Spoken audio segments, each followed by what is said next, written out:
Heidi W. Brown, Assistant Professor, Female Pelvic Medicine and Reconstructive Surgery, Departments of Obstetrics and Gynecology and Urology, Female Pelvic Medicine and Reconstructive Surgery section at the University of Wisconsin School of Medicine and Public Health, discusses incontinence of urine and stool and patients' accounts of their experiences.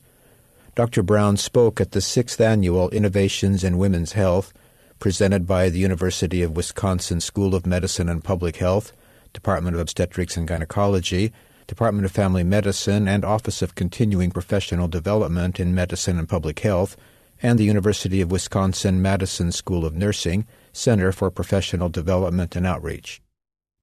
I do want to thank my storytellers who are both patients of mine who've graciously shared their stories, as well as women who've participated in some focus groups I've been doing over the last year around barriers to help seeking for pelvic floor disorders. So I'm going to share with you a combination of information from medical literature as well as information from the women we serve.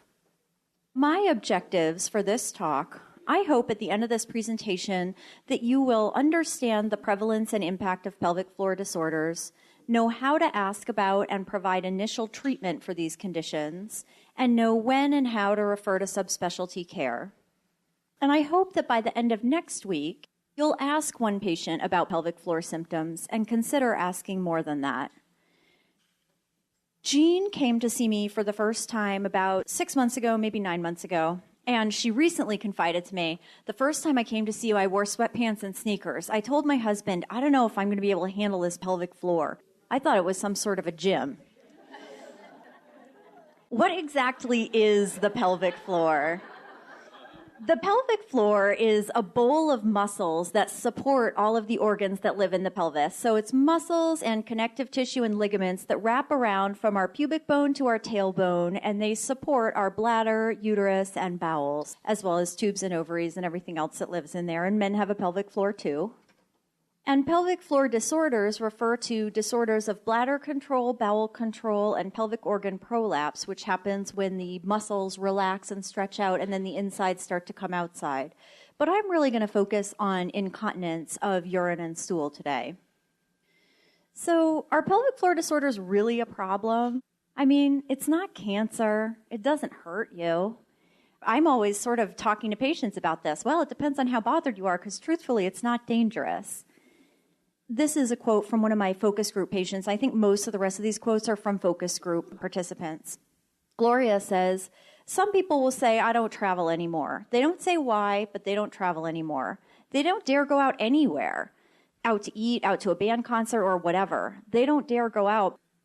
I had a lot of leakage, and it was an all-day process. I had to clean up at work and change clothes. It was a big joke for people. Where do you get those clothes? You know, at the end, before I had my surgery last May, I couldn't go anyplace. I was stuck in the house. I was completely raw meat down there. I was completely homebounding myself because the urgency was more than I could handle. I didn't want to go out and have an accident. These ladies are not alone. 18 million women in the U.S. have urinary incontinence. And it's kind of hard to wrap our brains around what that number is.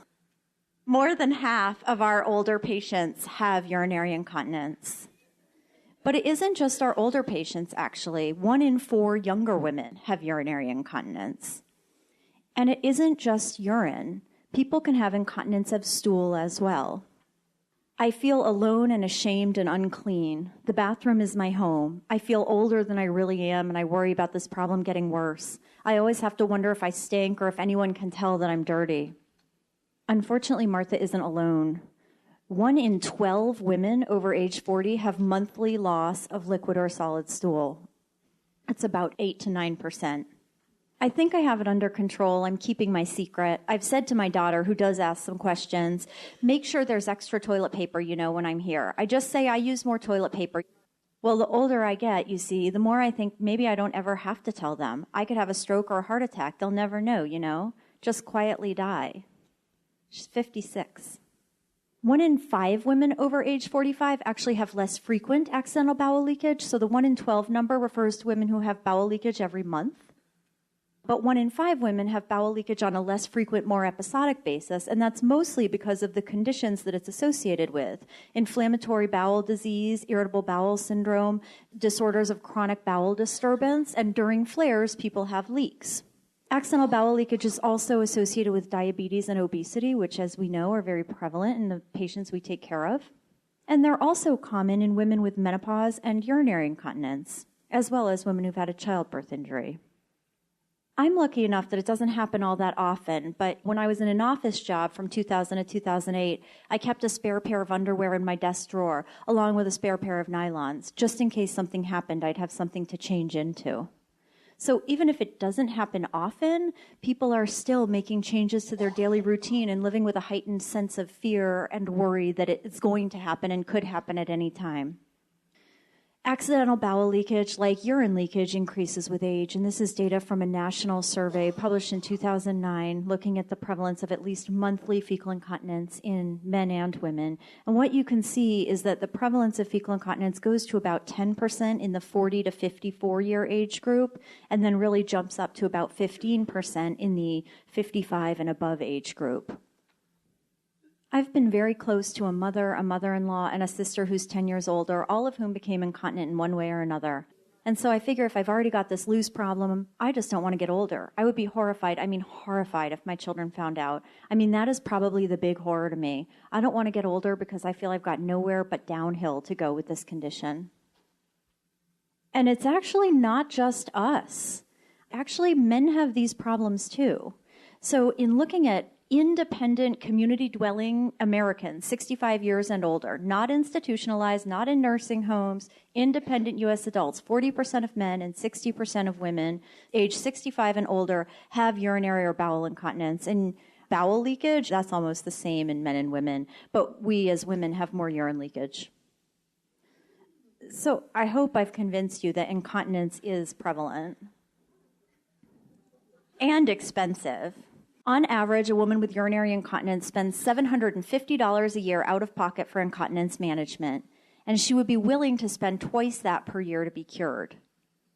Incontinence also increases the risk of nursing home referral, and I'll walk you through this. This is really interesting. They surveyed about 300 geriatricians who were at an annual meeting a few years ago, and they said, all right, you've got a 73-year-old lady hospitalized for pneumonia. She's otherwise healthy, no comorbidities, and she's going to be discharged from the hospital. Do you think she needs to go to a nursing home?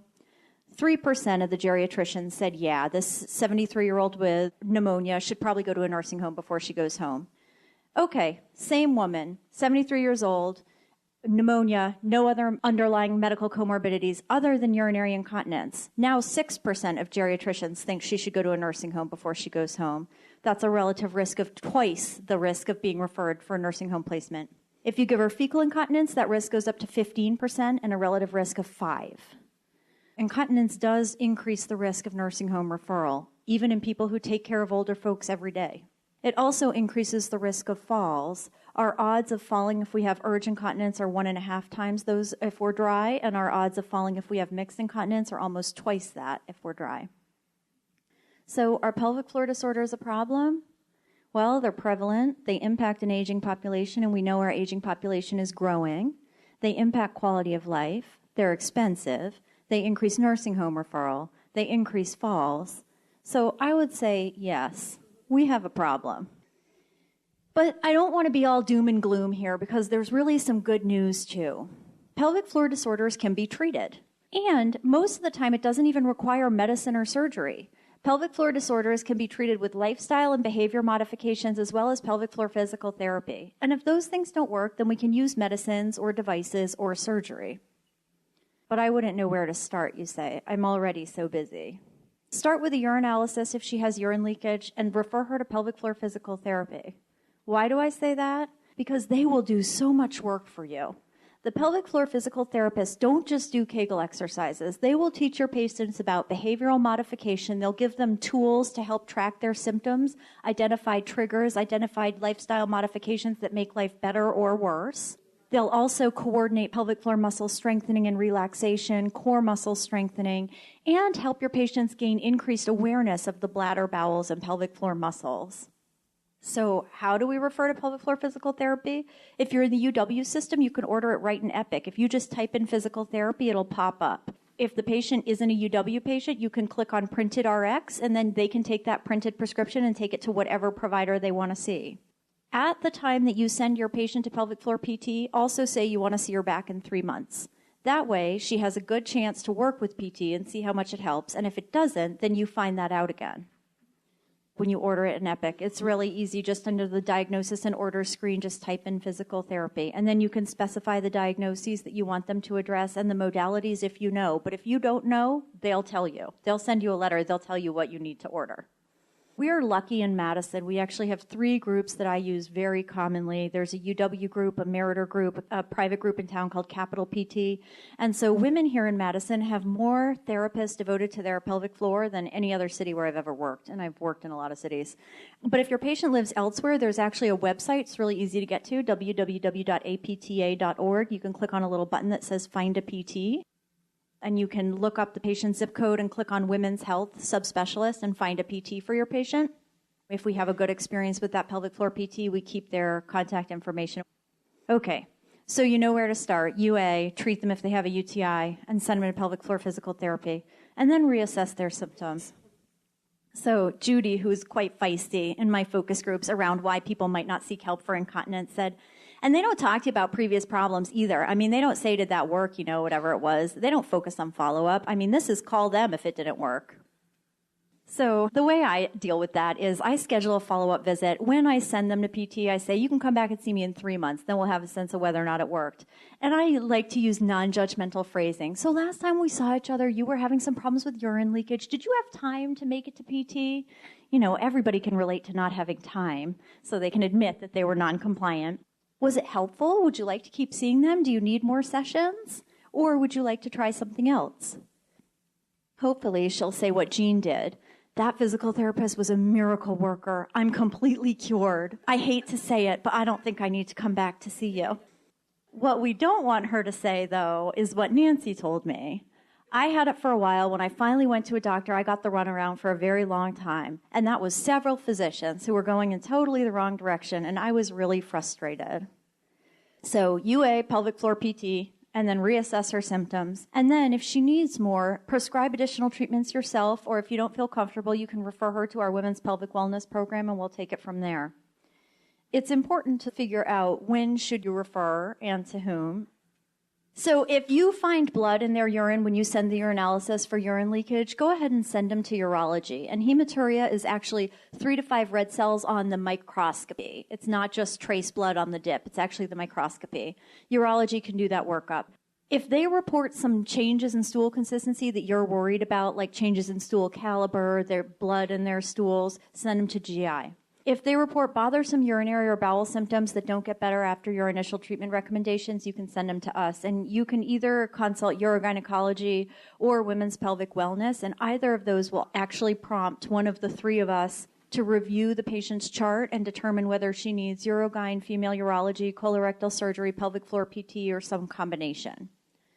What might we offer your patient? If she has stress incontinence, which is problems with leaking, with coughing, sneezing, laughing, lifting, I always use the analogy of a knee injury. So if you have a knee injury, you can go to physical therapy and strengthen the muscles all around the knee. And that stabilizes the knee, but it doesn't really fix the underlying problem. Or you can wear a knee brace, which the pelvic floor equivalent is a pessary. Or you can have a surgery. And the 2 surgeries we use for the urine leakage with coughing and sneezing and laughing are a sling or a bulking injection. And a sling basically is made of a thin ribbon of mesh that sits underneath the urethra. So it's inserted through the vagina, and it goes underneath the urethra in the middle of the urethra and comes out on the patient's skin just above her pubic bone. And it's not meant to obstruct her urine flow. It's meant to just provide a backdrop so that when she coughs or sneezes, there's enough resistance there that she doesn't leak. If her problem is that her urethra is wide open when it should be more pursed together, we can actually inject a bulking material right into the urethra called bulking agent. If your patient has overactive bladder or urge incontinence, which is I gotta go right now, like I'm opening the garage door and I'm starting to go. That's treated first line by bladder retraining, mind over matter, brain over bladder. I always tell my patients, Your bladder doesn't know that you're pulling into the garage. It's your brain that knows that. We can do lots with medications that sort of modulate the communication between the brain and the bladder, and you guys are familiar with these medicines, oxybutynin or oxytrol, which is now available over the counter as a patch, and you should find out if your older patients are taking this because it can have cognitive side effects, and you want to just warn them. If you have somebody who's over 65 who wants to take an anticholinergic, the safest one is trospium or Sanctura, 20 milligrams before bed. The way that all of these anticholinergic medications work is by blocking the bladder muscle from contracting. There's another class of medications which are called the beta-3 adrenergic agonists. Rather than blocking the bladder from contracting, they promote the bladder relaxation. And the one that's on the market is called mirabegron. It doesn't have the same side effects that we see with Vesicarin and Enablex and Detrol of dry mouth, dry eyes, and constipation, but it does have side effects of increasing the blood pressure and causing headaches. But I've successfully petitioned with insurance companies if folks have underlying cognitive deficits to get that covered as a first-line therapy. So if you feel comfortable prescribing those medications in your practice, go right ahead. Just if you do mirabegron, make sure you check their blood pressure. And with any of these medicines, make sure you check their bladder post-void residual and make sure that you're not putting them in retention. But if those things don't work, that's not the end of the line. We can actually do lots of other things for overactive bladder. One thing we can do is inject Botox into the muscle wall, and it paralyzes the bladder muscle so that it doesn't spasm inappropriately all the time. We can implant a wire through the skin of the back that goes to the nerves that control the pelvic floor that can help with actually overactive bladder or underactive bladder. And that technique is called sacral neuromodulation. And if it's successful for a patient, they have like a 2-week test period. And if it's successful, they get a permanent pacemaker implanted under the skin of their buttock. And it really is a game changer for a lot of women with these disorders and men too. There's also a therapy recently approved in Wisconsin called posterior tibial nerve stimulation, which is the same idea of upregulating the nerve communication between the brain and the bladder, but accessing the nervous system through the posterior tibial nerve at the patient's ankle. They come in the office, we put in a little acupuncture-looking needle, connect it to stimulation for 30 minutes once a week for 12 weeks. And it's associated with about the same improvement in symptoms that you get with medications. We have a buffet of options to use for women who have overactive bladder, even if the medications don't work. What about accidental bowel leakage? We do a lot of work with stool consistency and modifying diet, modifying fiber intake, modifying fluid intake, using Imodium if they need it, using enemas if the problem is constipation. We can also recommend products. There's actually a special body liner called a butterfly body liner that's a pad. It's like a little panty liner, but instead of sitting in your underpants, where by the time stool gets to your underpants, you have a mess all over, it actually sticks to your bottom and catches the accident before it happens. We can bulk the anal canal just like we bulk the urethra with an in-office procedure that we do just through an anoscope, which is basically like a speculum. They don't even feel it. We can do that same pacemaker that we use for overactive bladder or for urinary retention. We can use it for accidental bowel leakage and for constipation. In the rare patient who has an isolated sphincter injury, we can fix that sphincter, but I caution against anyone who tells your patient that they need a sphincter injury repair unless that patient had a focal sphincter injury repair, because the pathophysiology of anal incontinence is so complicated that fixing a single muscle is almost certainly not the answer, unless there really is just a defect in a single muscle. So this was the gold standard for treatment of fecal incontinence 5 years ago, and it's really not now. Make sure that if that's the recommendation given to your patient that you question a little bit. And we're going to be starting a trial in the spring. They actually developed a pessary to treat fecal incontinence. It has a balloon that inflates posteriorly and prevents stool leakage. And we got approved as one of the 12 sites across the country that are going to be doing the first larger scale study. It's been tested for a month at a time, and we're now going to be testing it for a year at a time. So for patients with bowel incontinence, that's an option, a non-invasive option. Hopefully it'll be FDA approved soon and available in wider spread use than just research, but right now we're lucky to have it. Hopefully we can have an outcome like this. Julie was 51. She came to see me. I cannot believe this. I haven't had a bowel accident in 2 weeks. My husband and daughter even noticed. Thank you for giving me my life back. And it just is in such stark contrast to the 56-year-old woman who says, like, I just hope I can die quietly and nobody ever finds out, you know. Julie doesn't have to be alone. So what can we do? I really struggled with a mnemonic, and I hope that you like it. It's ALE. Ask, listen, educate. I never brought this up to a doctor, male or female. It was too embarrassing. It was too ridiculous. It's like, I understand that's silly, but I never wanted to discuss it. And so I don't mention it. They don't notice it. It's my little secret. Kim's not alone. Care seeking for fecal incontinence and urinary incontinence is uncommon. When you ask people how comfortable they are discussing this condition with their doctor, about 30% of people with fecal incontinence say they're not at all or somewhat uncomfortable talking about it. With urinary incontinence, only 15% say they're not at all uncomfortable or somewhat uncomfortable. But then the number of people that say they're somewhat comfortable or very comfortable is much higher than the number of people who've actually done it. So 55% of people with fecal incontinence say that they feel somewhat or very comfortable talking to a doc about it. And over 75% of women with urinary incontinence say they feel somewhat or very comfortable talking about it. But less than a third of patients with fecal incontinence and less than half of patients with urinary incontinence ever do talk to a provider about it. When people talk, they talk most frequently to their primary care provider. More than 50% of the people who, when they first seek care, they first do so with their general practitioner or their family doc. And then for urinary incontinence, the second runner-up is OBGYN, and the third runner-up is urology or internist. For fecal incontinence, if people don't talk to their GP or their family doc, they talk to their GI or their internist. Why should we ask?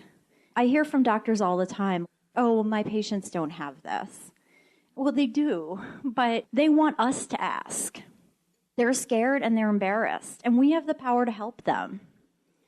So the lady who'd never told her daughters and just said that she used toilet paper said, I think I would be comfortable if that was part of a doctor's list of things to ask about, and then it would feel normal to me to talk about it. And so if any doctor, male or female, said, do you have any bowel problems? I would just open up the way I'm talking here and talking here like I'm talking here, like I don't believe I'm talking here. I mean, this woman had never talked to anybody. And then once the floodgates opened, there was a lot. And another woman in that same focus group said, well, is it a condition that can be helped? And if it is, I'm pretty upset that I'm not asked about it. So how should we ask? Well, Julie says, if it were on a doctor's form, that would be a way, and that he's asking the question then rather than you bringing it up. It's acknowledging that there can be a problem, that can lead you into saying, yes, it is. I would urge you to add incontinence to your written forms. We know that patients are more likely to disclose sensitive symptoms on a written questionnaire. And let's face it, it's easier for us to ask, too. So consider adding it to your review of systems. Urinary incontinence is probably already there, but consider adding accidental bowel leakage. And then what? And if it's on that survey, they should ask you about it. About those forms, do they do anything with them? Or is that just to keep you busy in the waiting room, Like, I'm going to kill the person standing next to me. Then would they do something? I have to sit in there and pretend that I'm not a doctor and just listen. So we should ask, but it's so awkward. Well, the National Institute on Aging has some strategies for talking with older patients around sensitive issues. One of the techniques is using the some people. Some people leak urine when they cough or sneeze. Have you had any issues like that? It's common as we get older to have difficulty making it to the bathroom in time. Do you ever find that to be a problem for you? Not saying it's normal, but saying it's common. Because these things are common, but they're not normal, right? And people don't have to live with them. So it's common as we get older. Do you have this issue? Even if you can't ask, you can still be open to a conversation just by leaving information around, sitting in your waiting room. For me, I find that having it on the form makes it easier to ask about, because then I can just say, oh, I see here that you're having some trouble with urine leakage. That could be so frustrating. Can you tell me more about those symptoms? Would you like to see a pelvic floor physical therapist about your bowel issues? This is another NIA technique. It may sound silly, but physical therapy has helped so many of my patients with accidental bowel leakage. And speaking of accidental bowel leakage, accidental bowel leakage is the preferred terminology by women who have fecal incontinence. So we as medical providers use the terms fecal incontinence and bowel incontinence, but if we asked almost 1,000 women with fecal incontinence what term they preferred, and 71% preferred the term accidental bowel leakage. They don't know it as ABL, they know it as accidental bowel leakage, but if you say that, people who've never heard of fecal incontinence, they can relate to accidental bowel leakage. The phrases I use are, do you have any trouble with accidental bowel leakage? Is it ever difficult to make it to the bathroom in time? With urine or with stool? Or with both? Some people with diabetes have trouble with losing urine or stool when they don't mean to. Are either of those things an issue for you? And when they say yes, you don't have to do a rectal exam. Just listen. I started having problems with leakage, and I thought, what the heck? And then I asked my nurse practitioner about it at the end of an exam. I said, I'm having this problem, and it was like I didn't say anything. I changed doctors, because she was not going to address my problem. I've had this problem for years, and when I spoke with a GI doctor, she said, oh, there is kind of something similar that they do to the vagina. They put a purse string in it, but she said, oh, they always do it too tight. She was really negative about it, so that was the only person I ever spoke with professionally. You can't help her if you don't hear her. So just listen. You don't have to have the answers, but just hear it when she asks. And lastly, educate. You don't have to fix it, just give her a roadmap. And the roadmap you have to give her is pretty simple. She's not alone. There are good solutions available. Pelvic floor physical therapists can help her without medicine or surgery. If those strategies don't work, advanced therapies are available. My ask is that you consider asking your patients about urine and bowel leakage. If not all of them, at least those with risk factors like menopause, diabetes, obesity, neurologic disorders, bowel disturbances. If you ask this many of your patients about urine leakage, 1 in 4 premenopausal women would say yes, and 1 in 2 postmenopausal women would say yes. And you could help every one of them. Judy said, I have had the feeling that doctors either don't know too much about it or also share with you the embarrassment of talking about it, or my final conclusion is I was probably one of the only people who had this ongoing problem. Let's prove Judy wrong. I have 3 take-home points. 1, pelvic floor disorders are a problem. 2, you can help just by asking, listening, and educating. And 3, just give her a roadmap. I'm going to close with a final quote from a woman in one of my focus groups. This was after the focus group concluded. She said, why do we not talk about this? People don't talk about sex or dying, and those are the 2 things almost every human does. But you know what I mean? I think it would be a nice thing to see, talk to your doctor about incontinence, bladder and bowel or something. A big poster in every doctor's office. Bring it out of the closet. I didn't even know I had mine in the closet until I'm obviously so upset about it, and I must have. My ask is that you guys bring it out of the closet. Dr. Brown answers questions now from the audience. The question is, are pelvic floor support problems related to previous hysterectomy? There is an association, but it's probably not causal, is the answer. So if you do a hysterectomy and you don't do anything to the apical support of the vagina, then you definitely predispose a woman to subsequent prolapse of that vaginal vault. But if you do a hysterectomy and you make sure to incorporate the support ligaments at the apex, she shouldn't be at increased risk of prolapse. But a lot of women have a hysterectomy because they're starting to get prolapse. So somebody just says, oh yeah, we'll go ahead and take it out. But when they take it out, they close the top of the vagina right where the uterus used to be hanging out. So it's really important to just correct that. And the question is about the interaction between pelvic floor disorders and sexual activity. Certainly we know that people who do their Kegel exercises can prevent their pelvic floor disorders from getting worse and improve their pelvic floor disorders a lot. I'm not sure that a lot of sexually active people are actually doing Kegel exercises. I'm not sure that those 2 things are necessarily related. We do know that when patients have accidents, they get scared that they're going to have accidents during intercourse. And so I'd say probably 30% of my patients are not sexually active because of problems related to their bowel or bladder function. And actually, we find that post-hysterectomy, sexual function tends to improve. Thank you, Dr. Brown. For more information on upcoming CME meetings sponsored by the University of Wisconsin School of Medicine and Public Health, visit ocpd.wisc.edu.